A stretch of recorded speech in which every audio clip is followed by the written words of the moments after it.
They cook the shrimp at sea just after they're caught, ready to eat, ready to sell.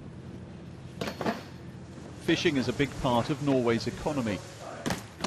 And being outside the EU, they control the waters off their coast, not Brussels. That's how they'd like to keep it.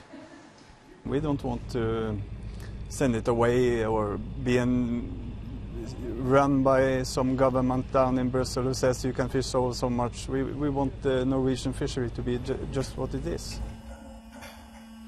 But one word sums up why they also need the EU.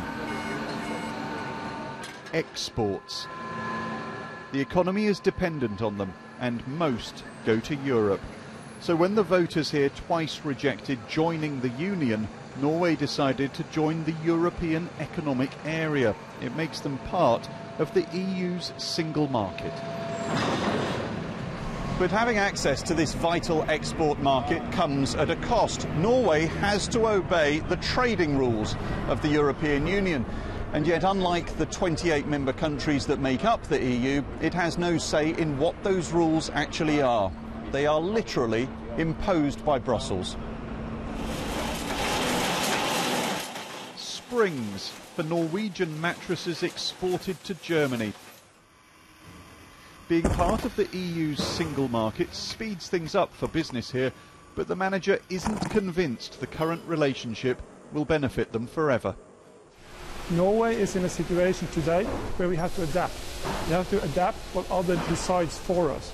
And I think long term, it's not a problem today, but long term, it's a danger. But for now, the vast majority don't want to join the EU. There's an election on here, but Europe simply doesn't feature. At Conservative Party headquarters, they're expecting to win. So does their leader think Norway's special EU relationship could work for Britain? We are a small country, so we are used to larger countries impacting us quite strongly, and know that we can't make these, well, a small country like Norway will not change all the regulations around it. I slightly believe that the British view of themselves is a little bit different than the Norwegian ones.